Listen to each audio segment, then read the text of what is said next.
Okay, 10:30. So the deadline was yesterday for assignment 1. I'm going to post the solutions sometime later this week, either tomorrow or the next day. I have at least most of the solutions. I'll probably finish writing them all.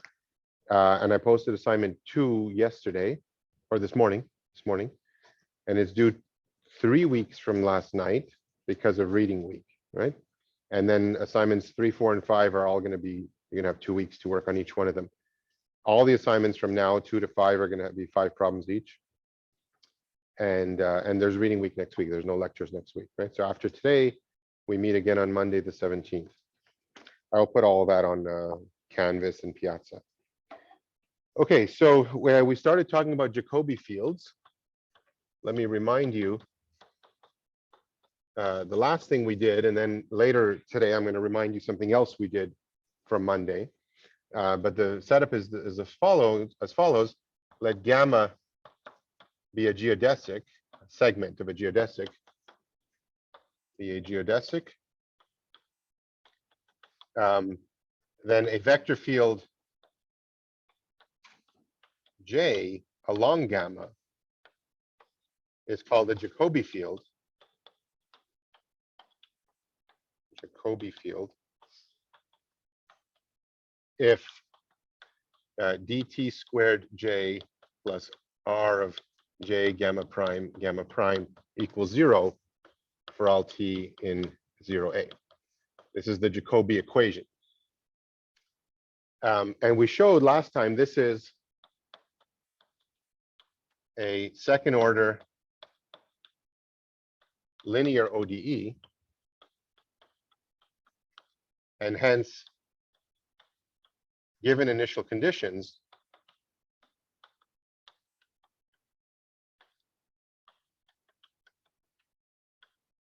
J at time 0 and the covariant derivative along the curve of J at time 0, there exists a unique smooth solution. Okay, and moreover, the space of Jacobi fields along gamma is 2n dimensional, where n is the dimension of the manifold. And the reason for that is the way we saw this, and I'm repeating it because I'm going to use it to make the next observation, is the idea is let E1 up to En be an orthonormal basis of T gamma 0 M, and extend, and by parallel transport along gamma,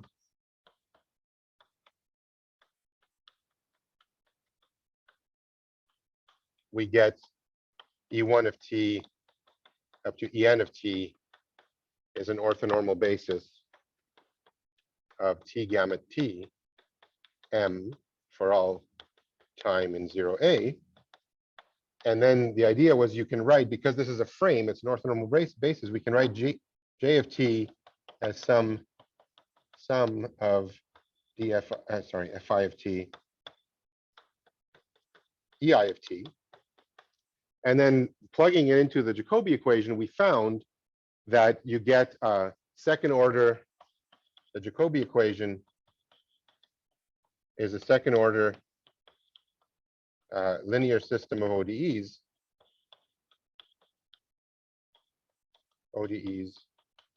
for the FIs. Okay, it expresses the second derivatives with respect to time of the FIs in terms of some linear combination of the FIs where that those coefficients depend on the curvature and the geodesic. Okay, but in particular, the reason we get 2n linearly independent solutions is a basis for the space of solutions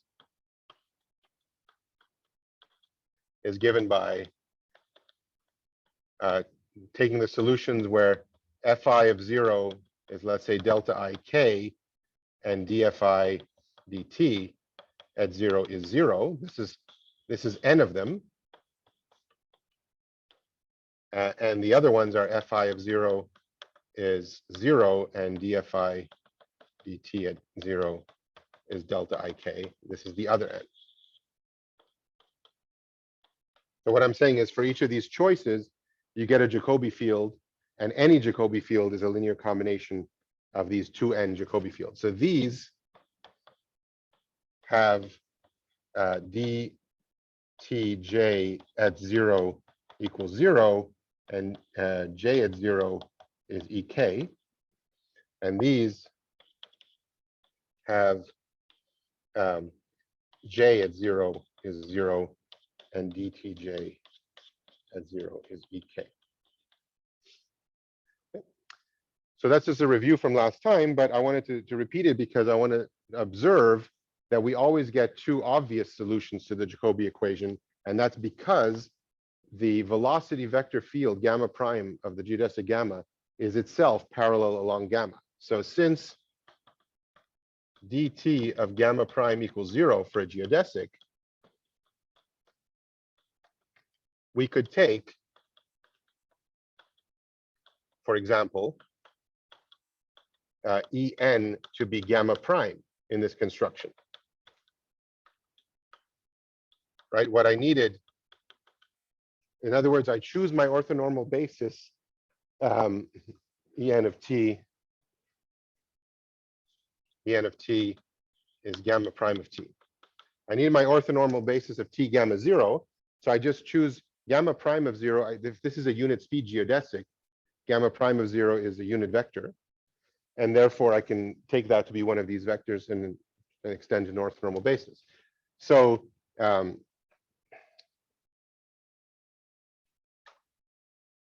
then the solution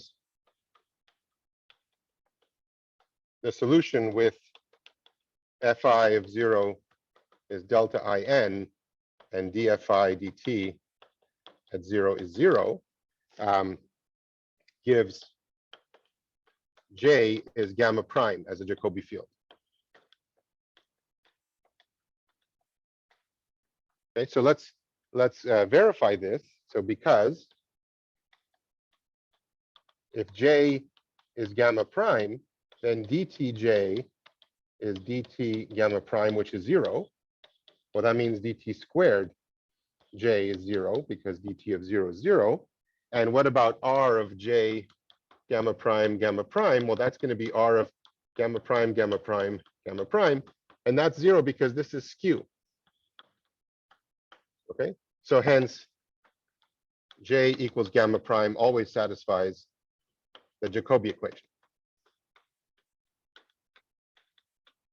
And this this solution has j of 0 is gamma prime of 0 is not equal to 0, and dtj of 0 is 0. So we always have one solution whose initial covariant derivative is 0, which is given by the velocity vector field itself. But we also get, from this class of solutions, another one, the solution with fi of 0 and dfi dt of 0 is delta in, is j of t is t times gamma prime of t.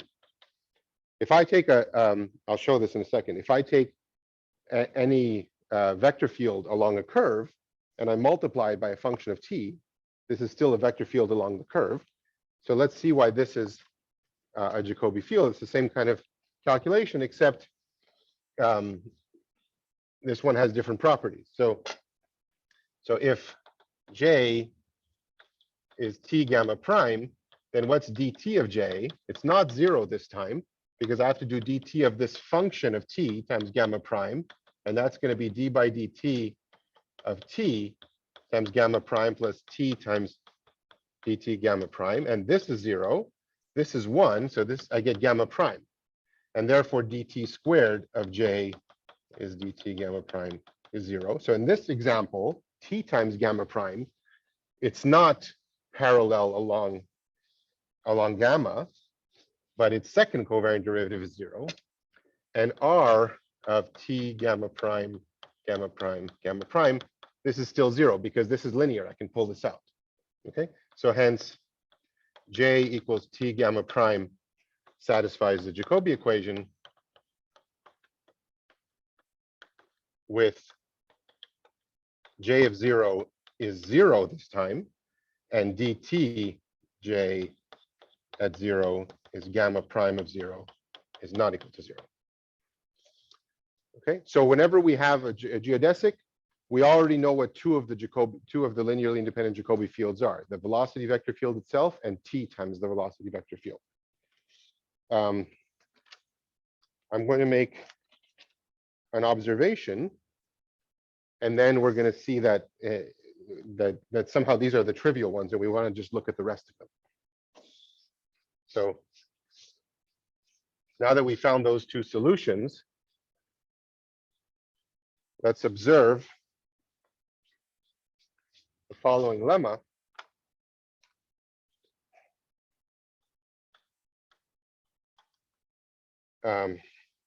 If I take, well, let me not state it as a lemma. Let me just do the calculation. Let's write v prime for dt of v, v double prime for dt squared of v, etc. And it's just going to be easier. So when I do covariant differentiation of a vector field along the curve is always fixed, I'm going to use the prime notation. So what happens if I do d by dt of j gamma prime? Well, by the Leibniz rule, when we covariant differentiate along a curve an inner product of two vector fields along the curve, that's going to be j prime gamma prime plus j prime gamma double prime, right? And remember, gamma double prime is dt of gamma prime is 0 for a geodesic. Okay, so this is 0. And what's d squared by dt squared of j gamma prime? I have to take the first time derivative and differentiate that. And again, when I differentiate the gamma prime, because it's a geodesic, I'm going to get 0. So this is j double prime gamma prime. But by the Jacobi equation, I'm assuming j is a Jacobi field. By the Jacobi equation, this is minus r j gamma prime gamma prime gamma prime. So that's minus the Riemann tensor applied to j gamma prime gamma prime gamma prime, and that's 0 by the symmetries of the Riemann curvature tensor, because it's skew in those two. Sorry, that's a parenthesis. Skew in those two.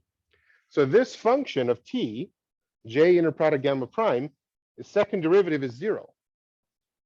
So hence, j gamma prime as a function of t has to be some constant plus another constant times t. Yeah. Yeah. Yeah. No, it should be j. Thank you. I made a mistake there. That was, you're right. Differentiate one and not the other. Okay, so what we've shown is that this function of t has second time derivative equal to 0. It's a smooth function of t on some interval, right? Therefore, it's a constant plus a constant times t. And what is this constant? This is j gamma prime at time 0. And what's c2? It's d by dt of j gamma prime at 0, which we saw is just j prime gamma prime at 0. Okay, so I can write this as j of 0 gamma prime of 0. And this one is j prime of 0 gamma prime of 0. Okay, so what we observe is if that the Jacobi field is initially orthogonal to the velocity of the geodesic at that point, if this is 0, then c1 is 0. And if its covariant derivative at time 0 is orthogonal to the velocity, then c2 is 0. So this is the 0 function. That means the Jacobi field will be orthogonal to the velocity for all time. So if j of 0 is orthogonal to gamma prime of 0, and j prime of 0 is orthogonal to gamma prime of 0, then j of t is orthogonal to gamma prime of t for all t.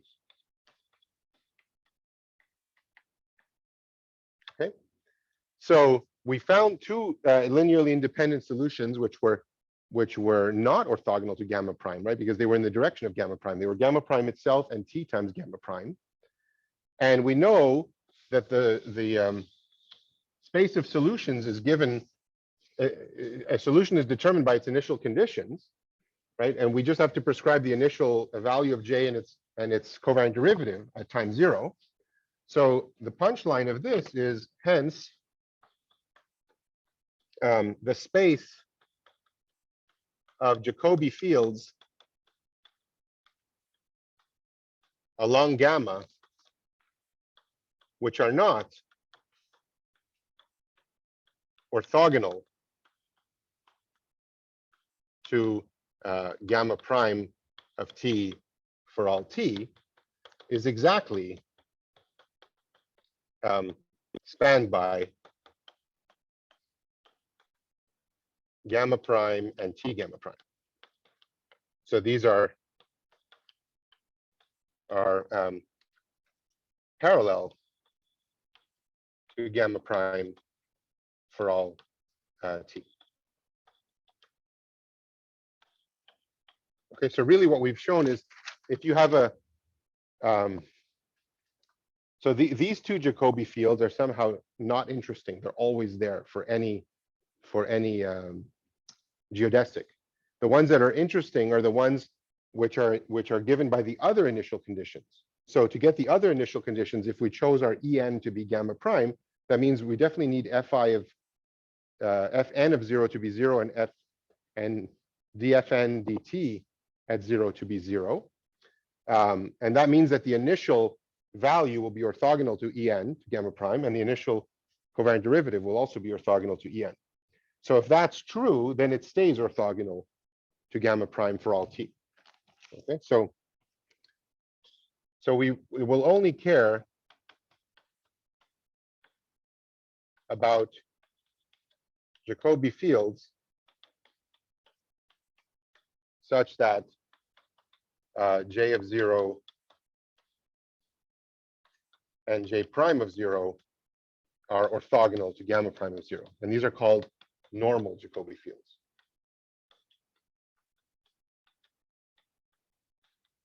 Because we just saw from this observation on the previous board that if we have a Jacobi field with those initial values, it stays orthogonal to the velocity vector field for all time.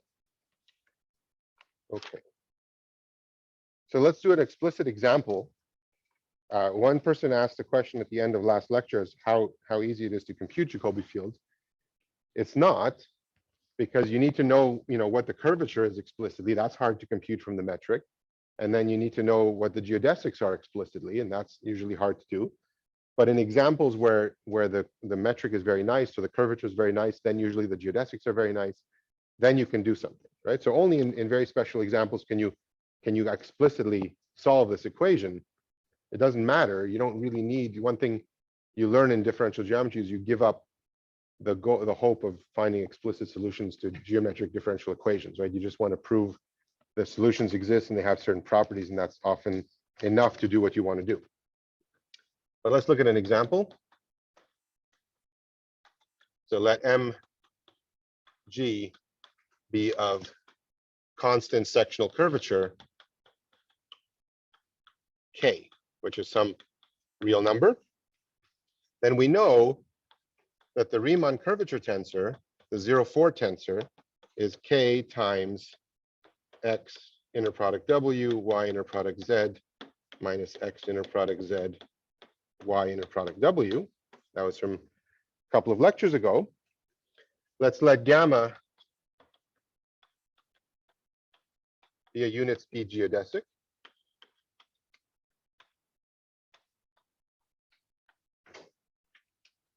So gamma prime of t has length 1 for all t. And let J be a Jacobi field along gamma that is normal in the sense that we just described. So we will see that we can find out exactly what these are, right? We know there's a 2n dimensional space of Jacobi fields, and we know what two of them are, a basis for two of them. Sorry, two linearly independent ones are gamma prime and t gamma prime. So this space is 2n minus 2 dimensional. The space of normal Jacobi fields is 2n minus 2 dimensional. So we're going to figure out exactly what these are. Okay, so remember, this means that J of 0 and J prime of 0 are orthogonal to gamma prime of 0. So let's plug it in to the Jacobi equation and use the fact that we're assuming we have constant sectional curvature.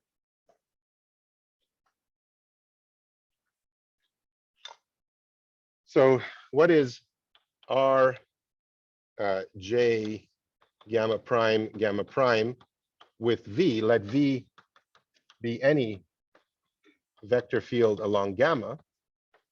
Let's compute what this inner product is. By definition of the Riemann curvature tensor, this is R of J gamma prime V. And because we have constant sectional curvature, this is K times J V gamma prime minus J gamma prime V. But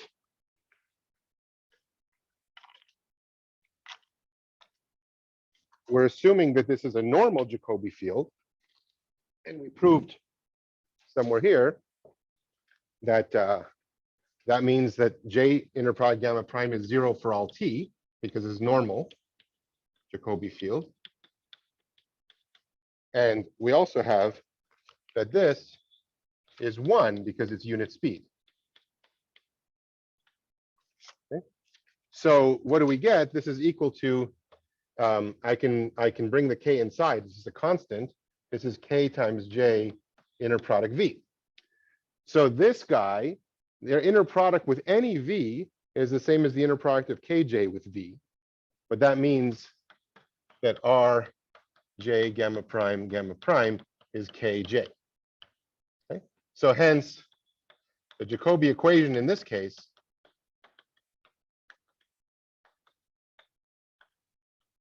is J double prime plus k times j equals 0.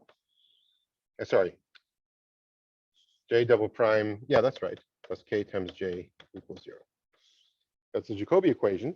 And we can easily solve this equation explicitly. Remember, the idea was you express things in terms of a parallel frame along your curve, right? By taking an orthonormal frame and parallel transporting it. So the solutions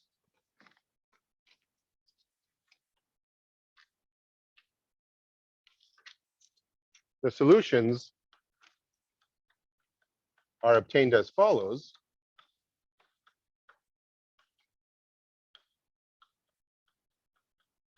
So let's let W be in T gamma 0 of M with W orthogonal to the initial velocity, and let W of T be the parallel transport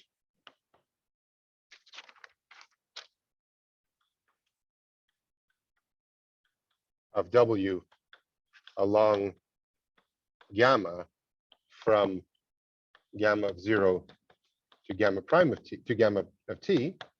And what we get is that J of T has to be, well, there's 3 possibilities depending on the sign of K. There's sine of T square root of K over square root of K times W of T if K is positive,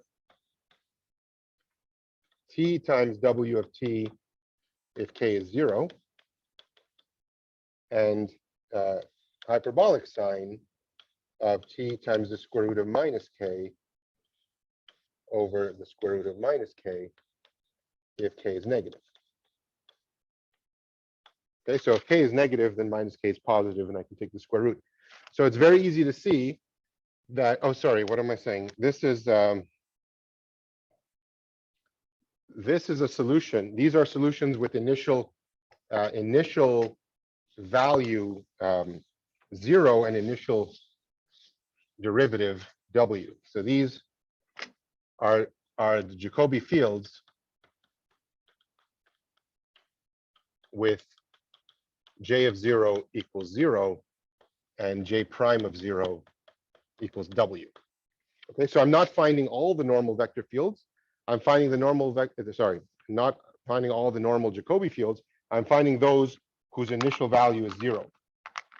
Okay, that's half. That's the basis for half of it. So I'll tell you that now. So if you can see that if you put t equals 0, you get 0. And then you just want to show that the second derivative is minus k times the function, times j, right? But because w is parallel, right? If I take dt of this, that term is going to be 0 because w is parallel. So I just have to differentiate the coefficient as a function of time twice, right? And if I differentiate sine this thing twice, I'll go from sine to cosine to minus sine, and then there'll be a two root k's that come out, right? So I'll get a k over root k with a minus sign. So the k over root k is going to give me a root k. Let's just do one of them, right? So j double prime is minus root k squared sine of t root k over root k times w of t. And this is because w prime is 0, and it's parallel.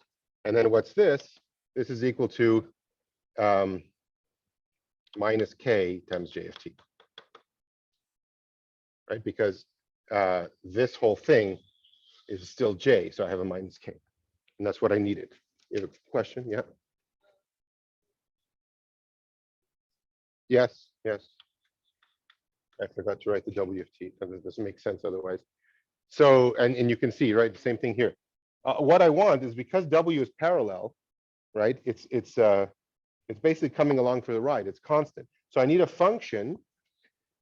Since I want j prime of 0 to be w, I need a function of t whose value at t equals 0 is 0, and whose first derivative at t equals 0 is 1. And that's exactly, sorry.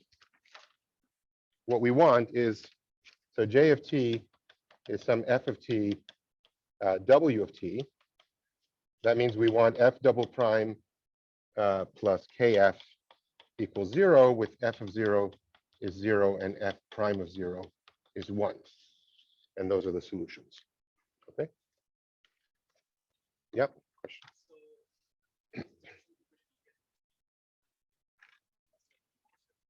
Yeah.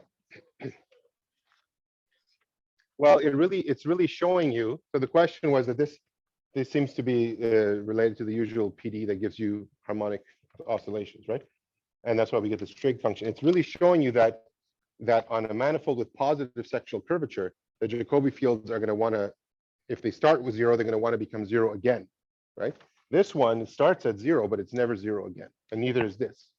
Okay, and when we see that Jacobi fields have something to do with varying geodesics through geodesics, this is really going to be related to the fact that when you have positive curvature, geodesics want to come back and join back up to each other, because you'll see that a Jacobi field is, we'll see that later in the course, a Jacobi field is also a non-trivial, a non-zero Jacobi field corresponds to a variation of that geodesic through geodesics. So if that Jacobi field vanishes at 2 points, there should be a family of geodesics going between those 2 points, right? And of course, we know that that can't happen if the points are close enough together because of the uniqueness of minimizing geodesics in a normal neighborhood. But far enough away, it'll happen. And on the sphere, which has positive sectional curvature, we know that if you have geodesics starting out from the North Pole, eventually they will join again. So you have a whole family of geodesics by taking these meridians, which have the same initial and final points. So that kind of phenomenon only happens really when the space is somehow positively curved, and it doesn't happen for negative or zero curvature. So we're going to see that in the coming weeks.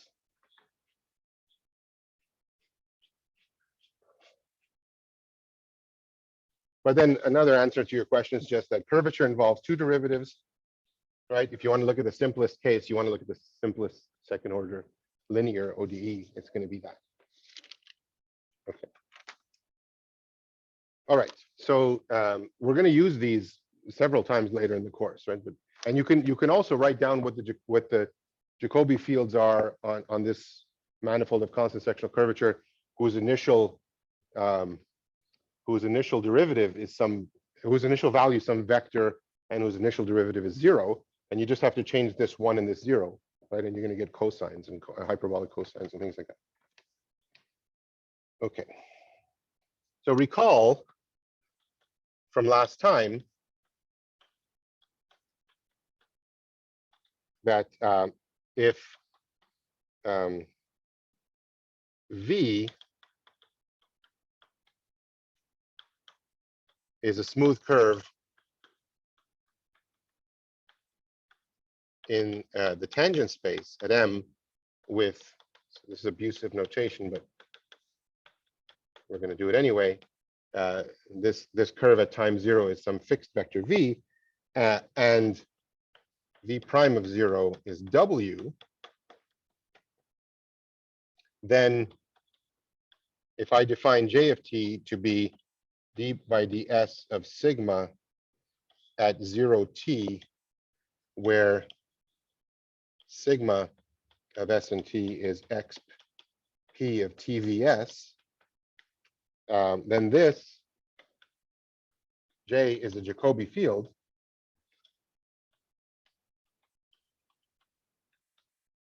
along gamma of t, which is sigma of 0t, which is xp of tv.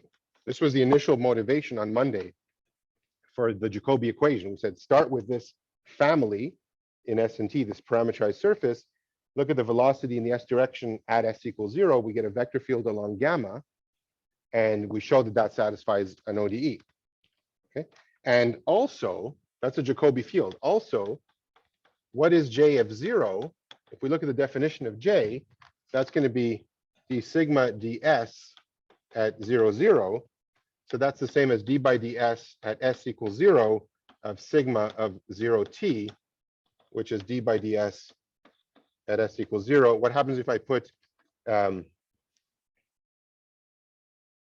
have I done? Sorry, that doesn't make sense. S0. I'm differentiating with respect to s. So I can already set t to be 0. So this is going to be sigma of S0 is xp of 0. And this is just p for all s. So this is 0. So this Jacobi field, which was the initial one we found on Monday, which motivated the introduction of the ODE, satisfies that its initial value at time 0 is 0. So what is, let's see what is J prime at 0. Because we know that once we know what J of 0 is and J prime of 0, there's only one Jacobi field with that initial data. There exists one and there's only one. So this part of the book in Do Carmo, he makes it unnecessarily convoluted.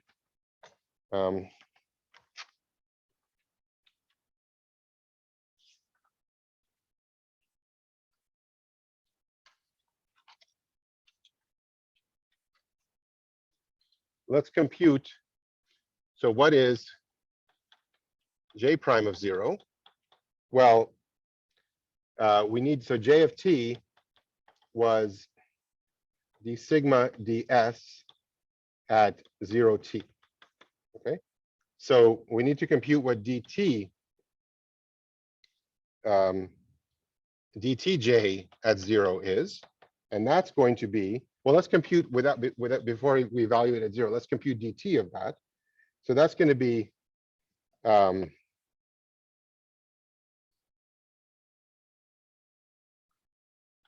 again, this is from last time when we motivated this discussion.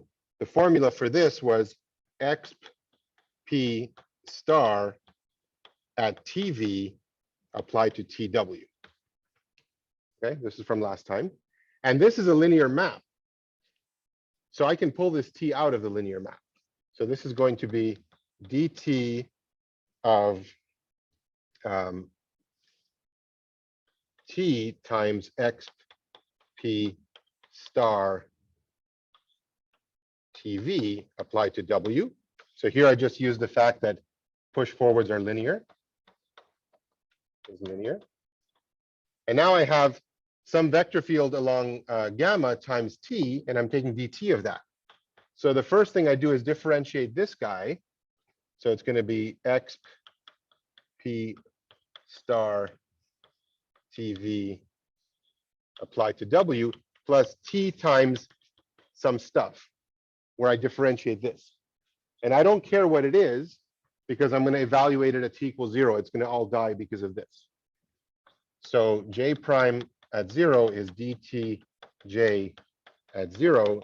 It's going to be, this part becomes 0 because of that T. And what about this? When I put in T equals 0, we know that xp star at the origin is the identity. We proved this a long time ago. So this is just W. Okay, so what have we shown?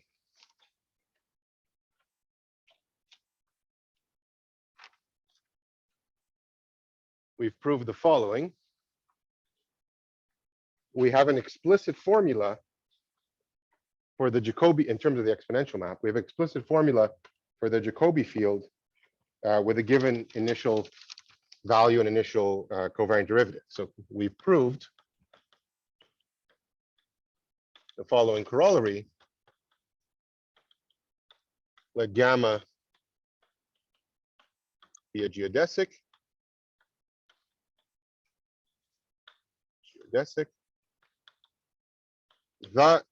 Jacobi field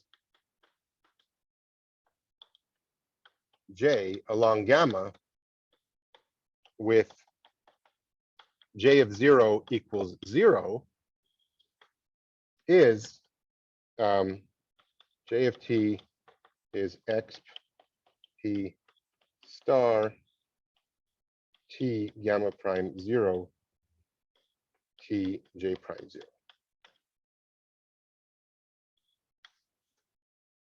Right, because remember, V is gamma prime of 0, and we just calculated over there that if we took this for J, then W is just J prime of 0.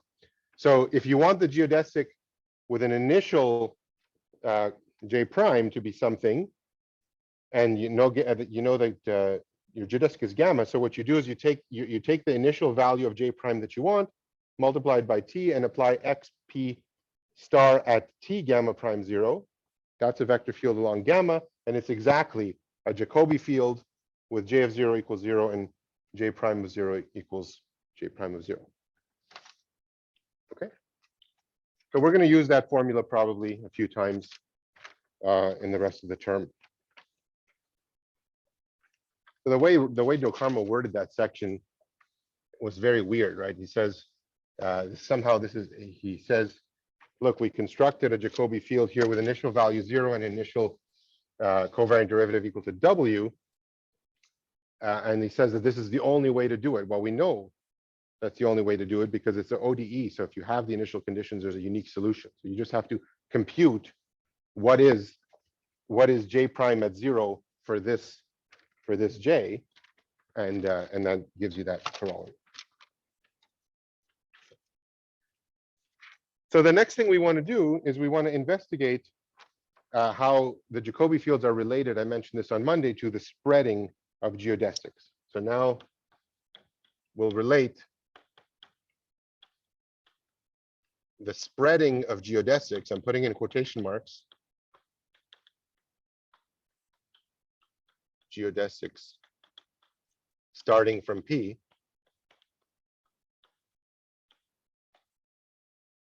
With the curvature at P.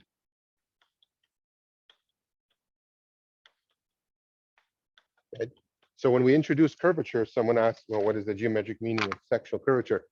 When we get to chapter 6 after reading week, we're going to see another geometric meaning of sectional curvature.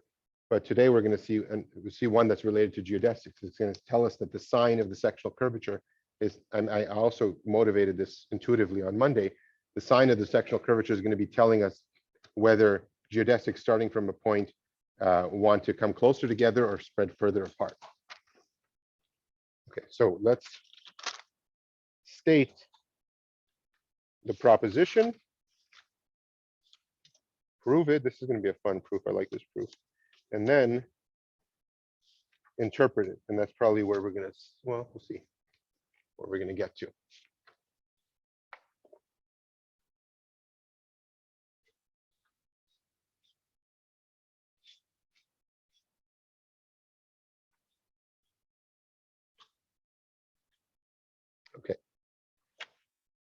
So here's the proposition.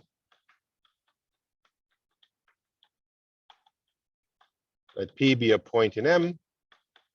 Let gamma be a geodesic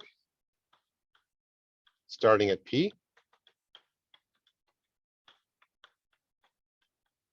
And let V be the initial velocity of this geodesic.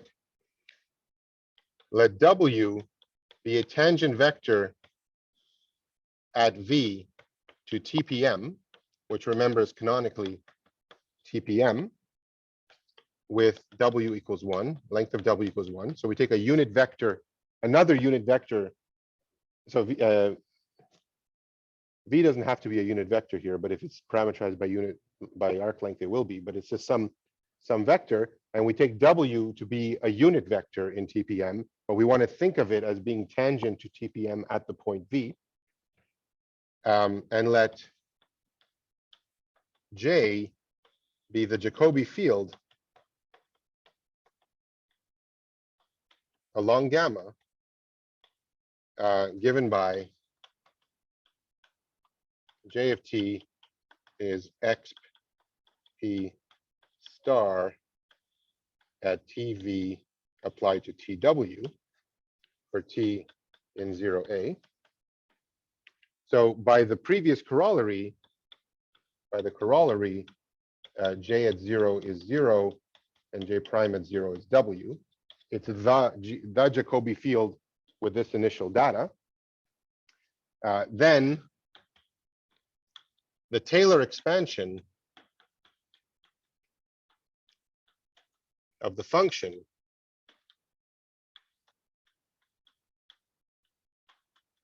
take J of T and take its norm squared about T equals 0 is, so this J is a vector field along gamma.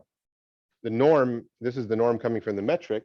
The metric is smooth, J is smooth, and therefore this is a smooth function of T. So we can Taylor expand it as a power series in T about T equals 0. What we get is that J of T norm squared is T squared. So already this tells us that that it starts at the quadratic term minus 1/3 R of V W V times T to the 4th plus higher order terms. Okay, this means that when you divide them by T to the 4th and you set T to 0, this still goes to 0. So this O of T to the 4th divided by T to the 4th goes to 0 as T goes to 0. And you can see that this has something to do with sectional curvature already, right? So that's what we're going to prove now. And it's exactly, the way you're going to guess how to do it, because we know how to compute the coefficients of a Taylor series, right, from calculus 1. And we know that this J is a Jacobi field, so its second derivative satisfies some equation, the Jacobi equation. This is going to be fun. Let's go through it.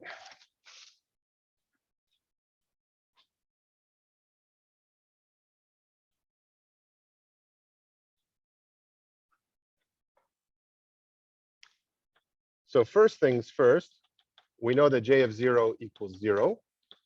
That implies that J of 0, J squared, the norm of J squared at 0 equals 0, because this is just J of 0 squared. So that's why the constant term isn't there. We also know that J prime of 0 is W, and J double prime is minus R J gamma prime. This is the Jacobi equation.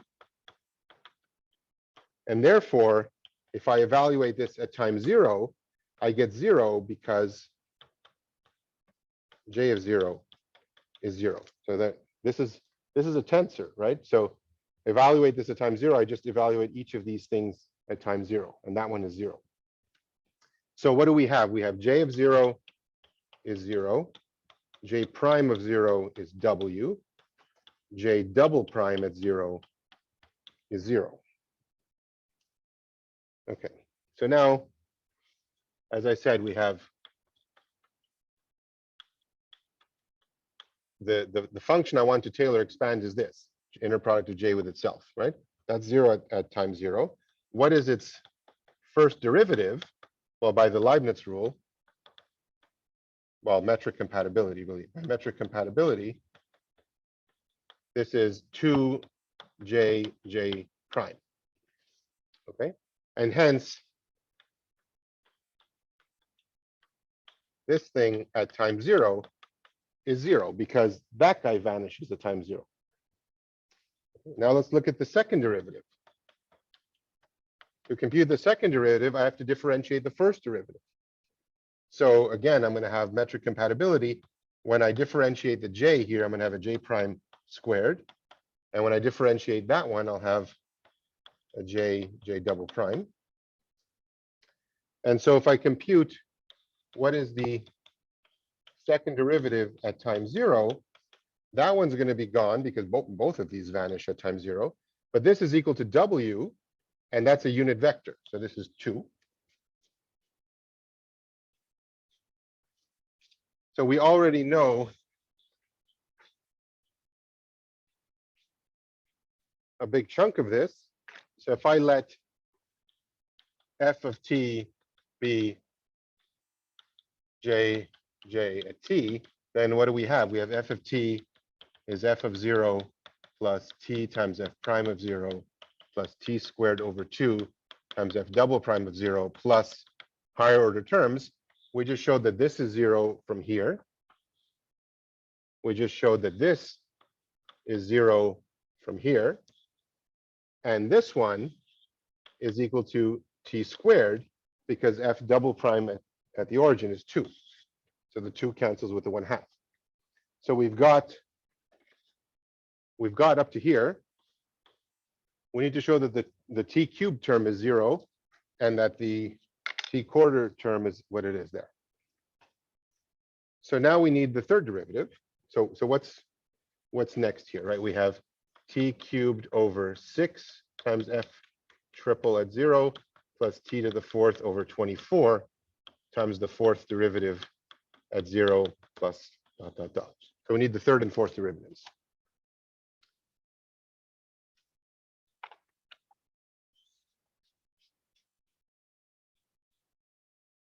So let's compute f triple. Go back and you look, this is f double prime.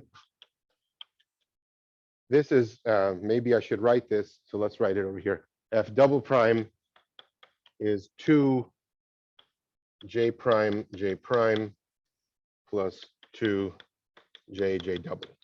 Okay, so I'm taking the prime of this. So from here, I'm going to get 2 more. I'm going to get j prime j double, right? Because I'll have a j double times j prime plus a j prime times j double. There's 2 of those. It's symmetric, and there's a 2 already. And then here, I'll have a j prime j double plus j triple. Okay. Now I evaluate this at time 0. Well, that one's not 0, but this one is. This one is. This one is. Right? J prime is not 0, and we don't know anything about j triple. But there's always, every term has something that vanishes at time 0. So f triple is 0. So we know there's no t cubed term. We have one more left to compute.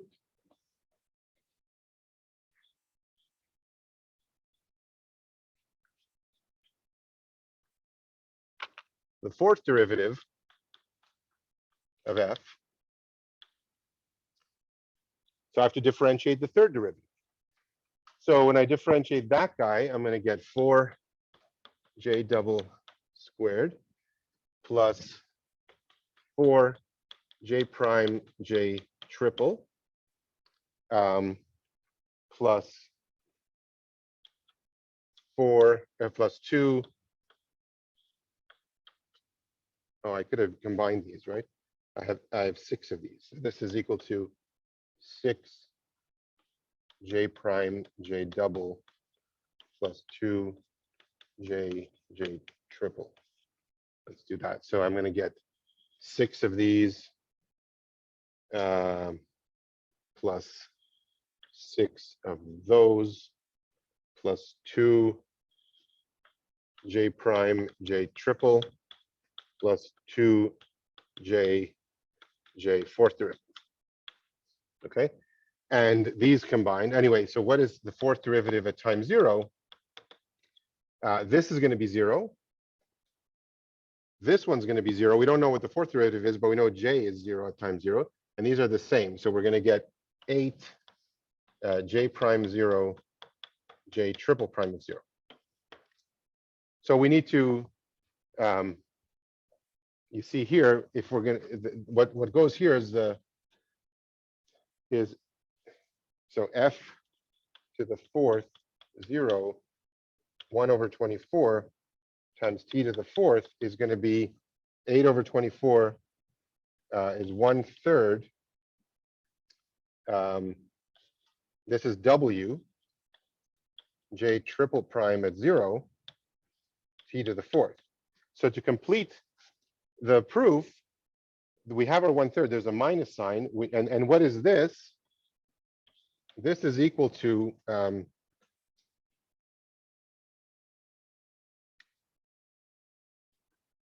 minus r of v w v inner product with w, and the two minus signs cancel. So I've written this as an inner product with w. So it's enough to show. It remains to show that j triple prime at 0 is r v w v. Once we can show this, we'll be finished. Okay, so we need a preliminary claim.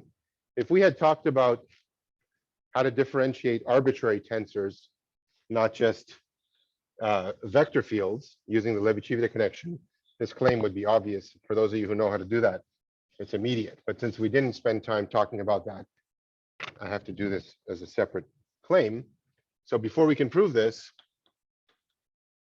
I claim that if I look at R of j gamma prime, this is a vector field along the curve. If I evaluate dt of this at time 0, then that's the same as R j prime gamma prime at 0. Okay, so think about what this is telling us. We want to somehow differentiate this whole thing. Okay, there's going to be, if you want to think of this as a product of things, there's an R, a J, a gamma prime, and a gamma prime. Because gamma is a geodesic, the derivatives of these should go away. Okay, there should also be a derivative of R somehow, but that means we're not differentiating the J. But J at time 0 is 0. So that's why there's no derivative of R term on the right-hand side. So all that should survive is the term where we differentiate the J. That's how you should think about this. So let's make that precise. So proof of claim. Let Z be any vector field along gamma. So I have to go to the other board because this will take a few steps.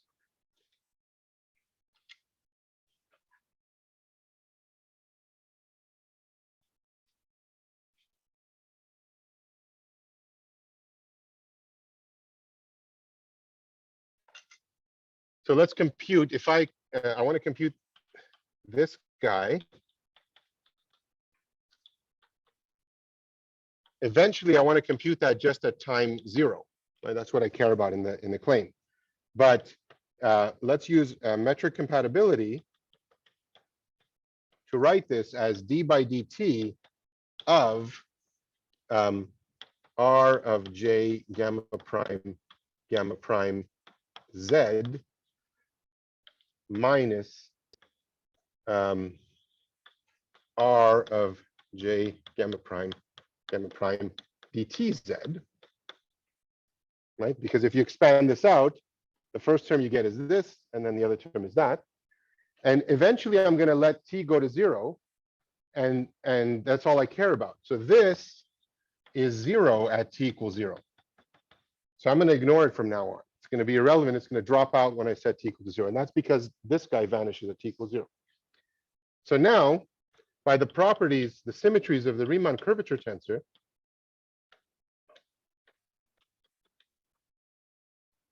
I can swap the first two with the last two, and I can also interchange the last two and or to pick up a minus sign and the first two to pick up a minus sign. So this is the same as R of Z gamma prime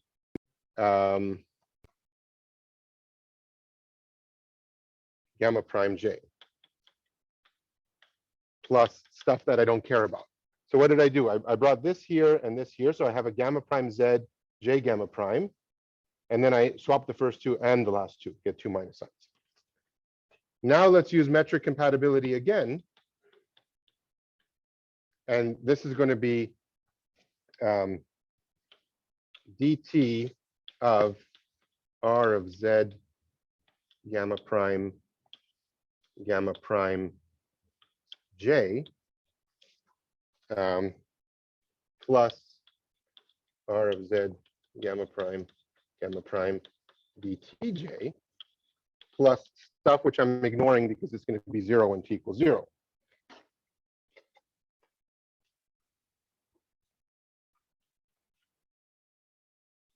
But now,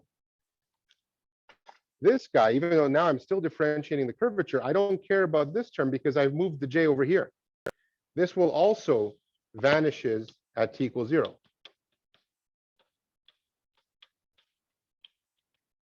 Because j does, and I'm not differentiating the j here. Okay, so now, again, by the symmetries of R, I can write this as R of dtj gamma prime Z plus stuff that I don't care about.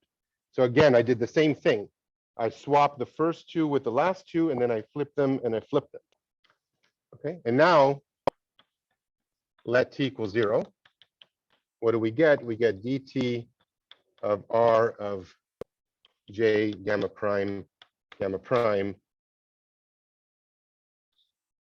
at 0 is equal to, sorry, inner product with Z at 0 is equal to R J prime gamma prime at 0 with Z at 0. Okay, and that's exactly what I want to prove. I want to prove that this thing is equal to this. Well, I just proved that its inner product with any tangent vector at that point is the same. And because the inner product is non-degenerate, it follows. So this is for all Z0 in T gamma 0M. So the claim is proved. Okay, so now we're ready to finish.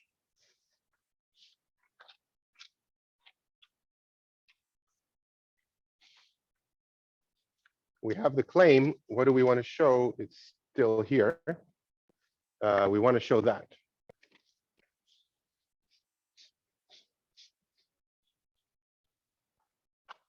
Okay. So what is J triple? Well, it's dt of J double, but by the Jacobi equation, this is dt of minus R J gamma prime. So by the claim,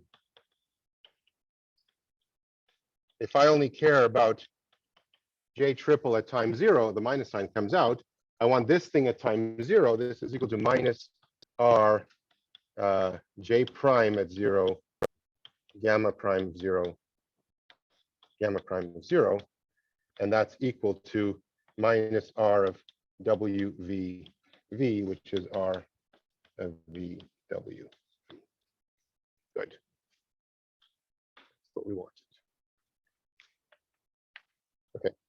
So the proposition is proved. We see that the Taylor expansion of the norm squared of this Jacobi field, the first non-zero term is at t squared, and the next one is at t to the fourth, and it's involving curvature. So I'll repeat the results. So we've shown that if j of 0 is 0 and j prime of 0 is w, then j of t squared is t squared minus 1/3 r of v w w v t to the fourth plus higher order terms. Okay, so corollary of this,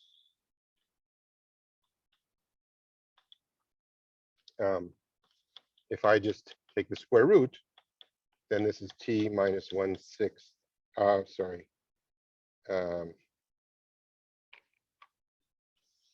I'm jumping ahead. Suppose gamma is unit speed, so that the norm of v is 1, and that w is orthogonal to v. Okay, then this thing r of v w w v is exactly k of LP, where LP is the span of v and w. Okay, so the proposition we proved was general, right? V was just the initial velocity of this geodesic, and W is the initial covariant derivative of the Jacobi field, which vanishes at time 0. But now we're saying let's parameterize the geodesic by unit speed. So V is a unit vector, and let's choose W to be orthogonal to V. So we're looking at a normal geodesic. So in this case, J is a normal geodesic with initial value 0. And then because V and W are orthonormal, this is exactly the sectional curvature of the two-plane spanned by V and W. So I haven't. So then J of t squared is just k LP t to the fourth plus higher order terms. And I can take the square root, and that's going to be t minus 1/6 k LP t cubed plus higher order terms. Okay, so the proof, well, this I already did here. I just observed that this is equal to this, right? And why is this true? Well, if I want to take the square root of t squared plus t squared times something, I can factor out the t squared, and I get 1 plus b, sorry, t to the fourth, right? So there's 1 plus t squared b, and that's equal to 1 plus t squared over 2b plus higher order term. So I'm taking the square root of this guy. I'm taking the square root of this. I factor out a t squared, and I take the square root. So I get a t times this. Something is wrong. Looks like I should have a 1/12. This should be a 1/12. Oh, no, sorry. Yeah, this is a 1/3, and now I get a half of that, so that's 1/6. Okay. Okay, so it says that the norm of J of t is to first order is t, and the next correction is cubic, and basically, apart from this 1/6, it's minus the sectional curvature. Okay, so let's see now what this means geometrically. I'll draw a picture. There haven't been that many pictures today, unfortunately. So I'll draw a picture, and we'll see how we should think about this.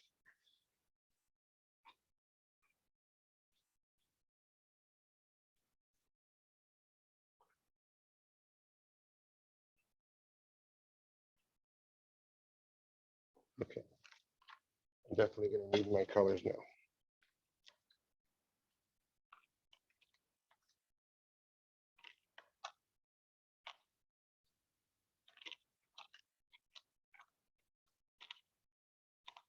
Okay. So what does this mean?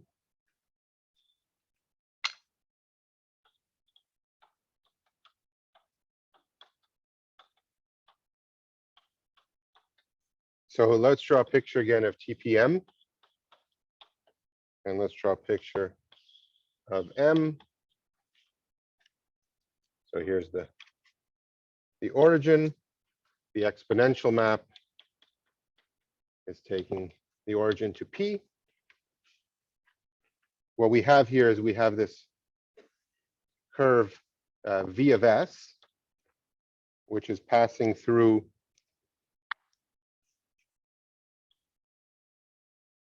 this is V, which is V when S equals 0. And we have, I haven't used green yet. We have all these rays. Let's look at all these rays going from the origin to this orange curve. And the exponential map will take this to the orange curve. The orange curve here is going to be xp of V of S.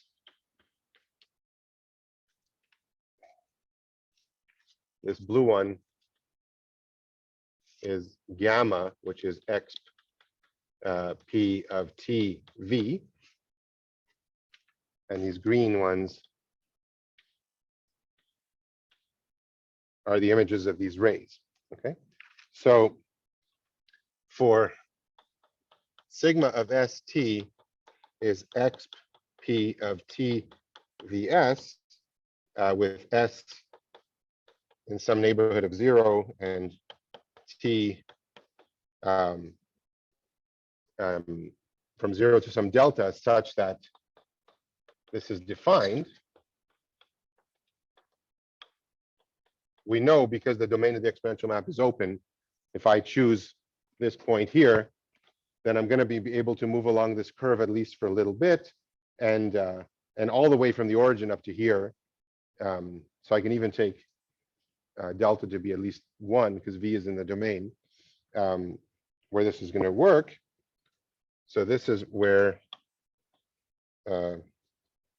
V of 0 is V and V prime of 0 is W. Got a typo.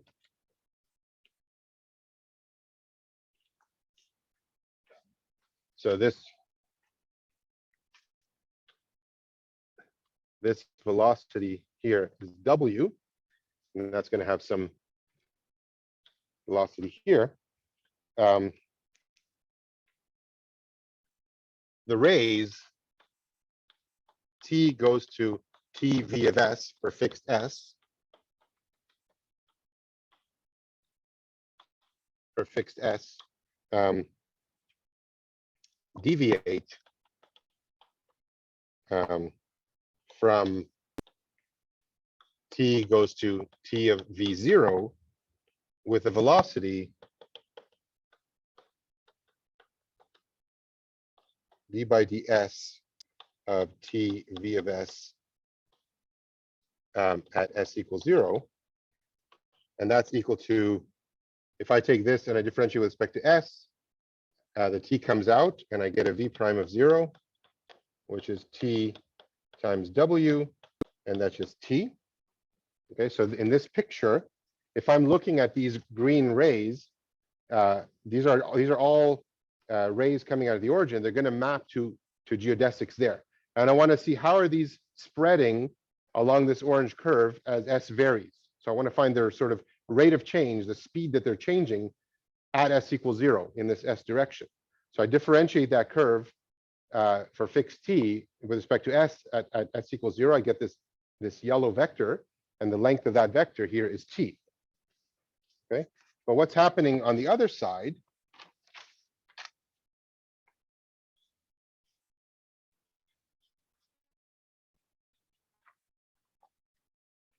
On M, the geodesics, T goes to X P T V of S, which is sigma of S and T, deviate from T goes to X P T V, which is sigma of 0T, with a velocity with the speed, let's say, So I want to look at d by ds. So what is sigma? I take for a fixed t. If t is fixed, I'm gonna look at this orange curve, and I'm gonna pass through the exponential map, and I want to look at the velocity of this orange curve at s equals 0. So that's this yellow vector here. So that is going to be, well, what is this? Remember, this is just j of t. So what I really want to compute is the norm of j of t, but we just showed that that's equal to t minus 1/6 the Gauss curvature of that plane, t cubed, plus higher order terms. Okay, so this calculation that we did over here is telling us what is the length of this yellow vector here. Okay, and we know that this one has length t. So this orange curve here, I guess, is t times vs. And this one is x of t times vs. I was drawing it at t equals 1, right? But we did the calculations here for any t. So this is t times vs. These are spreading. These geodesics are spreading at time t with respect to s. They're spreading with this. These rays are spreading with a speed equal to the norm of this vector, which is t. And they're mapped by the exponential map to these green geodesics passing through this orange curve. And the rate for fixed t, the rate at which they're spreading as a function of s, is the norm of this yellow curve. And that's to first order, to leading order, it's the same as it was on the before applying the exponential map. But the first correction term is cubic in t, and it involves this sectional curvature. So hence, if k of LP is positive, then the geodesics spread apart less than they do in flat space.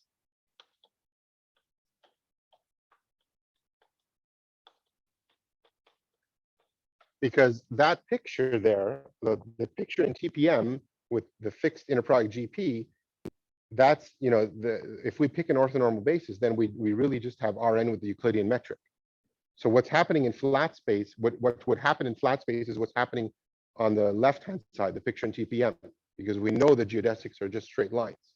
Okay, and in fact, one thing you'll prove on assignment 2 is that if you're in a flat space, right, if the sectional curvature is identically 0, the exponential map is the identity and is defined on all of Rn, right? So the picture, these two pictures are exactly the same picture in flat space. Okay.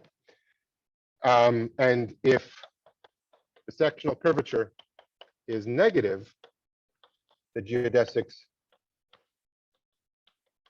spread apart more than they do in flat space. And this is all of this for sufficiently small t. Right? It doesn't tell us anything really far away, but it just says that near t equals 0, if you look at these geodesics for small enough t, how are they spreading apart as a function of s? So it's exactly this. You see, because of this minus sign, if k is positive, then this, for small enough t, this will be less than t, which is what the flat space would give you. And if k is negative, for small enough t, this becomes negligible. This would be bigger than t, which is what you have in flat space. So if you know what the geodesics look like in hyperbolic space, they're spreading out from each other, and on the sphere, which has positive curvature, they're coming back. Okay, and we're gonna make this more precise over the next few weeks. Okay, so this is probably a good time to stop, because the next thing is a slightly different direction. So let me just say what we're going to do after reading week. So after reading week,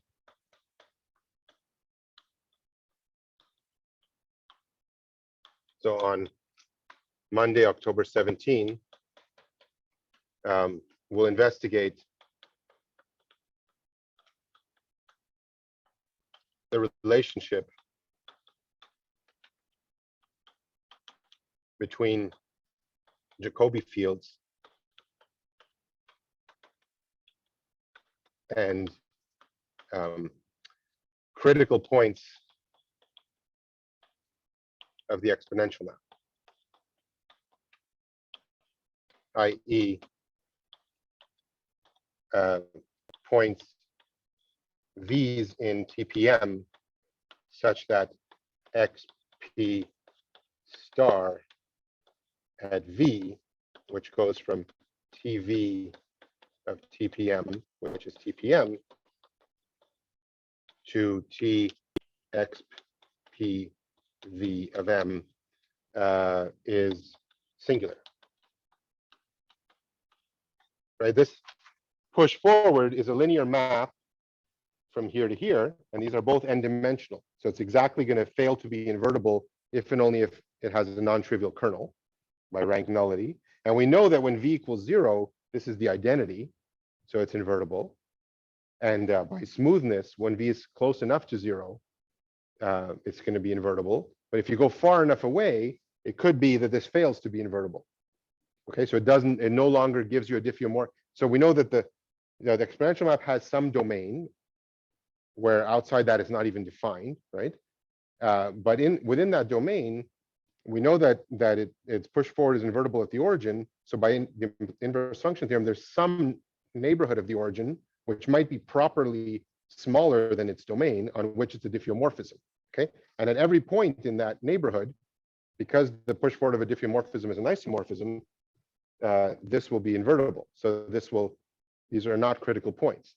But at some point, we leave the region where X lower star is invertible, and that's outside of the domain on which X is a diffeomorphism.